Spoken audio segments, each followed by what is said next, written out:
La noticia que está dando la vuelta al mundo el día de hoy. La Agencia Federal de Transporte de Rusia confirmó la muerte del líder del grupo Wagner, Yevgeny Prigozhin, en un viaje de Moscú a San Petersburgo, vuelo que se accidentó en las inmediaciones de Kushkekino, al norte de Rusia. Con él viajaban 8 personas más, incluyendo su segundo al mando, Dmitry Utkin, incluida la tripulación, por supuesto, todos fallecidos. Dos fuertes estallidos y la caída de partes del propio avión antes que del avión mismo fueron parte de los testimonios presenciales en el lugar del evento. Una vez recibida la información del accidente, desde Bielorrusia se procedió a una evacuación de varios miembros del grupo Wagner hacia Moscú. A la hora de esta emisión aún no hemos recibido una comunicación oficial de Wagner. Por lo pronto, a las 23:09 horas, hora de Moscú, se recibieron informes de residentes de San Petersburgo, como un detalle especial, que en el edificio de las instalaciones del centro Wagner hay una iluminación en forma de cruz que recorre todo el edificio. Jota, ¿cómo estás? Ivette, ¿qué tal? ¿Cómo estamos? Bueno, impactado por la noticia, tristemente las circunstancias bélicas que confrontan a dos pueblos hermanos en esta lucha cainita, Ucrania y Rusia, está escalando ya no a dimensiones militares per se, sino a escenarios con situaciones dramáticas de corte hasta cinematográfico, porque incluso hay un video en el que se ve cómo la aeronave comienza a descender ya siniestrada. Entonces, el asunto, insisto, tiene todos estos componentes. Y de inmediato surge la pregunta, porque parece que ya está confirmado, ¿no? Las autoridades rusas dijeron, pues sí que sí, de acuerdo a la Sí. declaratoria de los pasajeros que habían abordado, el señor Prigozhin estaba allí. Y de inmediato la pregunta es, ¿quién estuvo detrás de esto? No me digan los duendes otra vez, esos que se llevan los tubitos que transportan gas, porque ya muy pocos lo creerían. Que fue un accidente. O sea, complicado, ¿no? Entonces, la primera referencia que tiene el ciudadano de a pie normalmente son los medios de comunicación, pero que están adscritos al poder imperial, aquellos que escriben y publican sus comunicaciones a partir de los intereses de la élite neoliberal de Occidente. Y estos medios ya han hecho la acusación, ya hicieron la investigación policial, ya hicieron la acusación fiscal y ya emitieron veredicto. El culpable, Vladimir Putin. ¿Por qué? Porque se ha cobrado la factura de que en su momento Prigozhin se levantó contra Vladimir Putin, hizo un levantamiento y Putin se la iba a cobrar porque se la iba a cobrar, y en este momento estamos viendo eso. Esa es la información que tenemos de un lado. Se la tenía guardada. Y entonces de inmediato uno comienza a decir, ¿será cierto lo que están diciendo o es el momento para una reflexión más profunda? En todo caso, estando las cosas tan en caliente como están ahora, Ivette, creo que lo fundamental o lo determinante, lo que queda en este momento es más bien comenzar a formularse preguntas. ¿Sí? Entonces yo invito a un ejercicio de hacernos preguntas respecto a este evento. Y lo inmediato es, ¿quién fue? ¿Quién se beneficia? ¿Quién fue? ¿Quién se beneficia con estos hechos? ¿Quién se De acuerdo. perjudica? Ahora, el quién fue como que complicado, ¿no? No lo sabremos.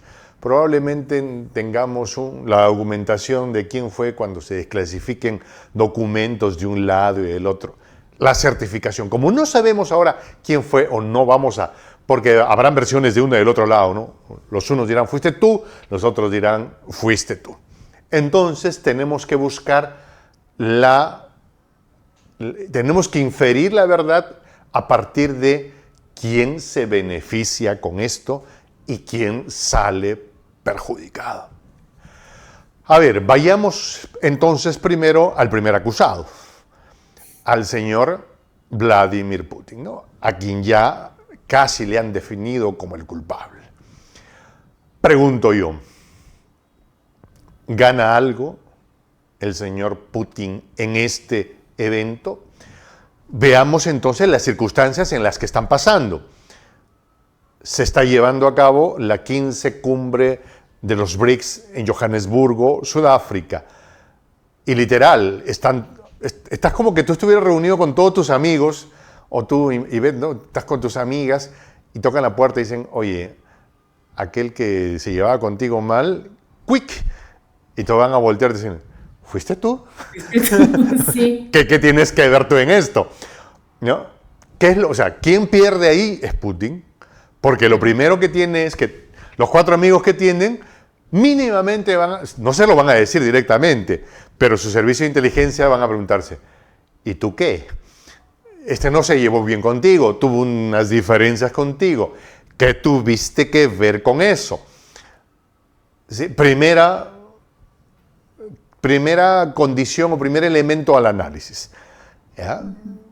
Ahí no gana Putin, no gana para nada, porque los aliados que tiene o los aliados que están pretendiendo ingresar al BRICS, igual se dicen, un momentito, ¿qué pasó? Murió fulano. Oh, ya. ¿Y quién? De la casa a la que yo quiero entrar. O sea, elementos. Claro. Quien haya decidido la fecha sabía de la onda expansiva. El cuándo y las circunstancias no son para nada una casualidad desde mi óptica, salvo que por primera vez en la historia de la humanidad un hecho geopolítico de estas dimensiones cumpla con eso de que casualmente se cruzó con otro hecho. Las casualidades en política y en geopolítica son más difíciles que yo me saque la lotería en una cadena de 5. ¿Querías decir algo? Sí, ahora que hablas de casualidades, hay varios puntos aquí. Está la reunión del BRICS, por supuesto, que es clave. Ha habido una serie de ataques ahorita entre Ucrania y Rusia, particularmente Ucrania con el centro financiero de Moscú. Rusia, en respuesta, sigue bombardeando hacia los puertos de Ucrania, pero hay otro hecho que me llamó la atención en todo esto, y es que mañana es el día de la independencia en Ucrania, mañana 24 de agosto. O sea, son como eventos demasiado congruentes aquí. Alguien necesitaba una victoria. Exacto, podría ser. De hecho, ya están afirmando que Ucrania puede asumir el hecho, que sería gravísimo, o sea, en pleno territorio ruso. Sí, o sea, esto, lo que tú dices, si fue Kiev o los amigos del hombre de Kiev, para ya no mencionar nombres y nadie se siente incómodo, si fue el hombre de Kiev o los amigos del hombre de Kiev, el asunto se torna a una dimensión más que dramática, Ivette. O sea, habría escalado a una dimensión realmente grande. Y yo no sé si es que quienes han tomado esta decisión tenían conciencia de eso, porque me parece que en algunos casos desde Occidente los 3 chiflados son los que están al mando y están tomando decisiones de las que o no tienen conciencia o es que el grado de disociación que tienen con la sociedad es tan grande que no les importa. Y voy a esto. Si hubiera sido el hombre de Kiev o los amigos del hombre de Kiev, un señor de muy pocas luces que confunde nombres, fechas, circunstancias, habla de helados, ya saben a quién me refiero, ¿sí? Si hubieran sido ellos, tendrán o tendrían que asumir la responsabilidad de haber sacado de juego, léase o entiéndase, ¿no?, a un jerarca militar en Rusia, una potencia nuclear. O sea, no sé si la dimensión... Estoy tratando de ser bien sutil en las cosas que digo para no generar complicaciones, pero creo que sí, ¿no? O sea, si fue el hombre de Kiev, el señor viejito, que es amigo del hombre de Kiev, que está en el Imperio del Norte, si fueron ellos y han desaparecido a un jerarca de un militar de la potencia que tiene el arsenal nuclear más grande del planeta, me parece gravísimo. No se trata de una incursión de unos zánganos con algún material de guerra en la frontera ruso-ucraniana, que ya era un tema sensible. No se tratan de drones pequeños con el peso que eso signifique en la City de Moscú. No, es un jerarca. A ver, puede tomar dimensiones de una escalada que ni tú, ni yo, ni usted, querido amigo, quiere ver. O sea, no, usted eso no lo quiere ver, yo tampoco. Esa dimensión no sería buena para ninguno de nosotros. Por un lado, ¿sí? O sea, esa cosa es tan complicada. Y claro, entonces se da el día en que hay un aniversario que cumplir y has intentado una contraofensiva que no ha traído resultados y necesitas presentarte frente al pueblo que ha entregado sus hijos. Porque a esa guerra están yendo el hijo del pueblo que no puede pagar el soborno que están cobrando los jerarcas ucranianos para evitar que alguien vaya a la guerra. Ahí el que tiene plata paga un soborno y no va a la guerra. No lo estoy diciendo yo, son los medios de comunicación occidentales que han cubierto con profundidad en el tema. En Ucrania, quienes están entregando sus hijos son el pueblo que no puede pagar un soborno para evitar que sus hijos se vayan al frente.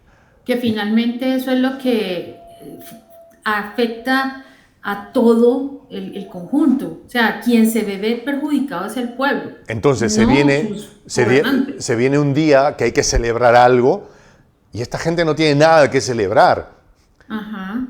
No quiero pensar que un acto desesperado por vamos a buscar una celebración de algún tipo se recurra a una decisión de este tipo. O sea, me parece que la cosa ya se extiende a algo que es por demás preocupante. Las circunstancias, si fue un S-300 o un S-400, cosa que no creo, o sea, dentro del territorio ruso, un S-300, un S-400 que ha disparado una nave, no lo sé. Ahora, pero hubo, sí. Pero hubo sí, en una de las primeras versiones, hubo una de las noticias que dieron fue que había sido desde la misma base de defensa rusa. O sea, como si hubiera invadido espacio aéreo y los mismos rusos.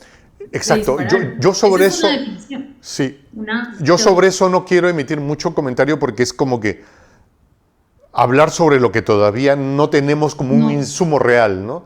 Porque si me dicen, fue un S-300 o un S-400, implica que fue desde territorio ruso.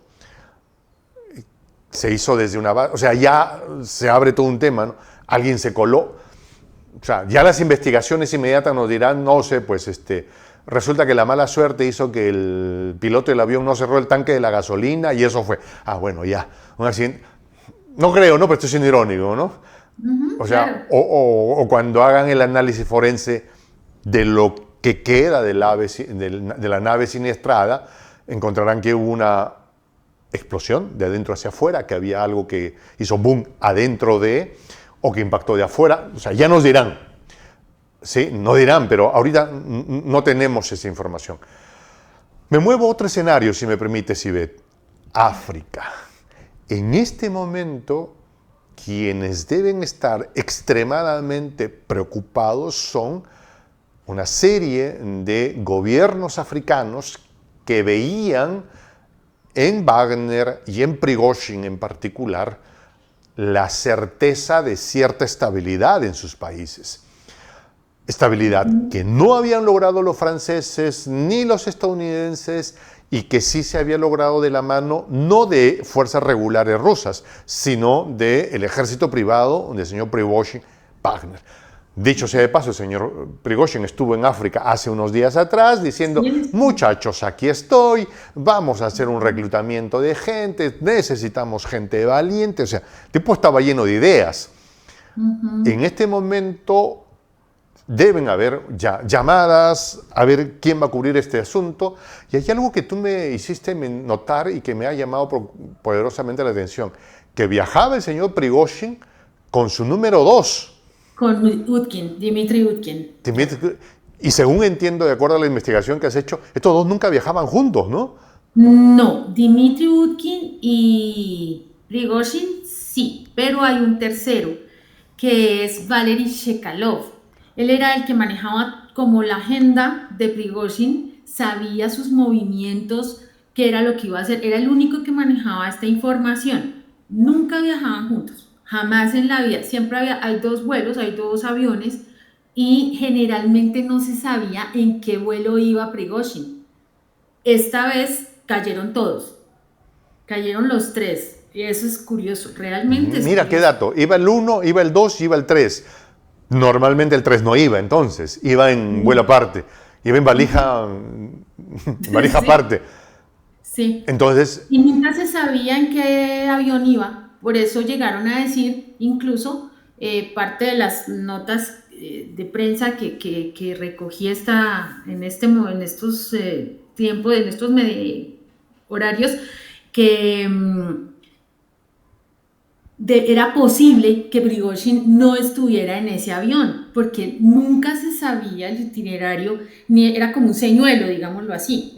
Pero lamentablemente hoy le tocó y le tocó a los tres. le tocó a los tres. Entonces, ¿tú te imaginas cómo estará el tema en África? O sea, Claro. llamadas al Kremlin, oye, ¿y ahora cómo? Porque el señor Prigozhin no solo era el que con su equipo militar garantizaba cierta estabilidad en la zona del Sahel y otras, sino que también era accionista de inversiones. Es decir, había una compañía minera, había otro inversionista grande, pero él también tenía acciones en esa compañía, más o menos en algunas, ¿no? A Y ellos le pagaban en oro, ¿no? hay quienes dicen eso, ¿no? Sí. Entonces, ahorita mismo están haciendo sumas y restas, los contadores deben estar jalándose los pelos para decir cómo aseguramos cierta estabilidad. ¿Por qué hago mención sobre esto? Porque el presidente Putin va a necesitar una respuesta inmediata. O sea, Claro. vamos a tener algo, una noticia importante en las próximas horas que determinarán la narrativa de los hechos. Putin y Prigozhin tuvieron una excelente relación hasta el momento en el que este desfila con sus tanques hasta 52 kilómetros de Moscú. En Moscú. Estuvo en una ciudad a 52 kilómetros. Ahorita el nombre no lo tengo. Pero el punto es este. La narrativa que Putin va a generar de esto. Necesita contar algo. Será enterrado en un asunto familiar, empresarial, o le darán el trato de un hombre de Estado. Entiendo, según sé, que en la misma Rusia a Prigozhin le habían tratado de dos maneras. Una, el establishment que rodeaba a Putin, como que no le hagan mucho caso porque está teniendo victorias, que las estamos teniendo complicadas nosotros, y que mucha gente no hablaba de él, incluso los medios. El pueblo, por el contrario, era como que, oye, fuiste tú.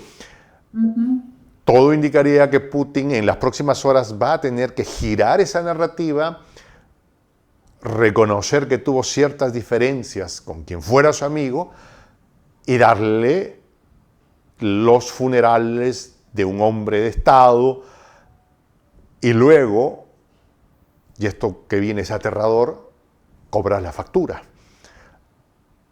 Porque no puede quedar así. Entonces, esto va poniéndose así, ¿no? Los del otro lado tienen conciencia de lo que está pasando. Creo que muchos creen que la respuesta es, bueno, vamos a contratar todos los titulares de todos los medios de comunicación y vamos a decir que fue el señor del Kremlin. Pero no sé si esa sea una respuesta con la que se controla un evento de este tipo. En conclusión, estamos ante un evento que está escalando momento tras momento. La respuesta de Putin, que se dé en las próximas horas, va a tener respuesta inmediata, o debería tener respuesta inmediata en la zona de contacto, no diría yo de influencia, en la zona de contacto africana. Seguramente se evaluarán cómo estos activos empresariales y equipo militar y personal militar sea incorporado a algún tipo de jerarquía militar. No se podrían permitir dejarlos como un cabo suelto. En las próximas horas se verá. La lealtad de estos grupos en Rusia va a depender de mucho de cómo vean que traten a la memoria de Prigozhin. Por mercenarios que sean, se constituyen a sí mismos como una familia. Estos no son mercenarios que tú les pagas 20 y se van para un lado, y luego pagas 30 y se fueron. No, ellos van 20 por un lado, 30 por el mismo lado, 40 por el mismo lado, y se le dicen 50 por el otro, por otros horizontes, dicen, no, yo respondo una bandera, ¿no? Entonces, las lealtades de este grupo van a depender mucho de cómo vean que se trata la memoria de Prigozhin, ahora en caliente. Que en San Petersburgo se haya proyectado la cruz, un crucifijo, en las instalaciones de la compañía Wagner, probablemente tengan que ver con una respuesta corporativa del equipo, de los funcionarios, de la gente que trabaja en esta corporación. Entenderíamos cómo desarrolla en las próximas horas, si es que hay una cosa recíproca desde el Estado ruso. Todo está complicado. Desde el otro lado, sin embargo, más allá de los titulares, no sé tú, yo estaba en eso, no he visto manifestaciones de ningún mandatario, ningún cuerpo diplomático, aún nadie se ha manifestado, y esto es medio hasta surrealista. Es como si usted estuviera en su casa, señora, señor, y en medio de su casa pasa, no sé, pues en medio de la sala pasa un elefante con bikini celeste o rosado, y todo el mundo hace como que si no lo hubiera visto. Cierto. Es que, oye, pasó un elefante con sí, yo no ¿tú lo viste? No, yo no lo vi. ¿No? O sea, Es loco. Están pasando cosas, y nadie está diciendo nada. Supongo por la prudencia, supongo por el estatus mismo que tenía Prigozhin. Si bien era un jerarca militar, no tenía rango militar, ¿no? Tenía ínfulas de comandante general de algo, pero algunos solo querían verle como un mercenario. Entonces, muchas cosas complicadas que van a ir decantando en las próximas horas, Ivette. ¿Qué posibilidades hay de que Ucrania quiera o pueda asumir o diga, nosotros hicimos esto? Mira, ¿Podría ser? Todos sabemos que estamos dentro del terreno de la especulación. Sí, mira, pero vamos a ver, ¿ya? O sea, al cierre de esta edición, no estamos al cierre, estamos en plena edición, voy a ver si hay alguna publicación.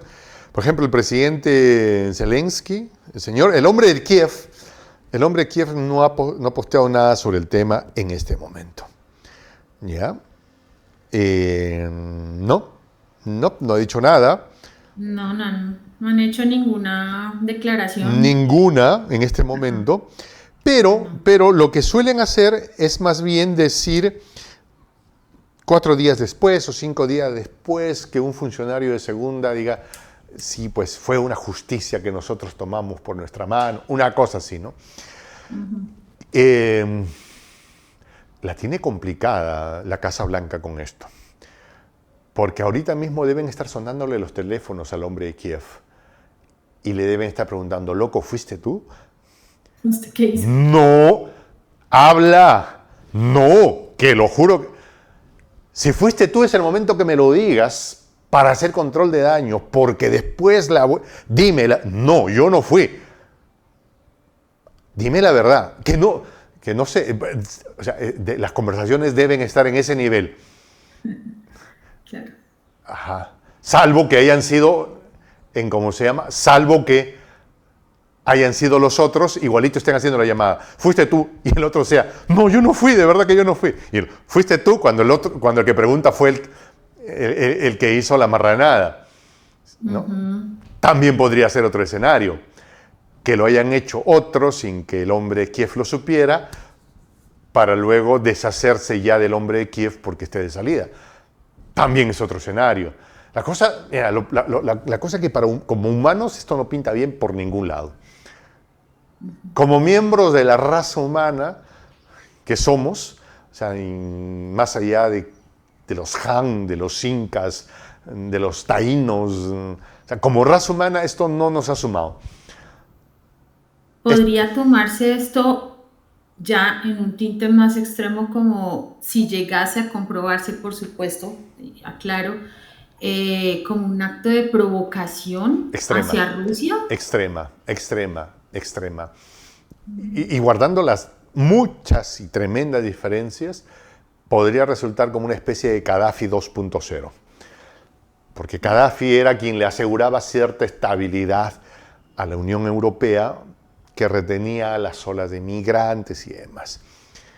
O sea, con todo y todo, ¿quién le garantizaba a los gobiernos de África, sometidos aún a los poderes coloniales, la estabilidad? Wagner. Por O sea, supuesto. digo, ya estamos en un mundo de locos. Esto es de locos. O sea, ya en la lógica de alguien que trata de encontrarle cierta coherencia en las cosas, esto ya no hay manera, por ningún lado que rasques la olla, encontrar algo de mínima coherencia, Ivette. Dios, bueno, Jota, esto es de verdad un asunto que va escalando a niveles incomprensibles también y desproporcionados de llegar a comprobarse que fue no un accidente, sino un atentado de otro estilo. Sí. Ya estamos a niveles de Misión Imposible o películas de ese estilo, o sea, es gravísimo. Bueno, Jota, seguiremos entonces esperando las noticias, los pronunciamientos. Obviamente debe generarse un pronunciamiento oficial de Wagner, que no lo han hecho, y obviamente del Kremlin, porque me imagino que habrá también un pronunciamiento oficial de allá. Seguro que sí. Cuando tú creas por conveniente, volvemos a seguir cubriendo con este tema. Claro que sí. Jota, muchísimas gracias como siempre. Un abrazo enorme, un abrazo para nuestros hermanos de la Patria Grande y hasta que nos volvamos a encontrar. Tu pananchis cama.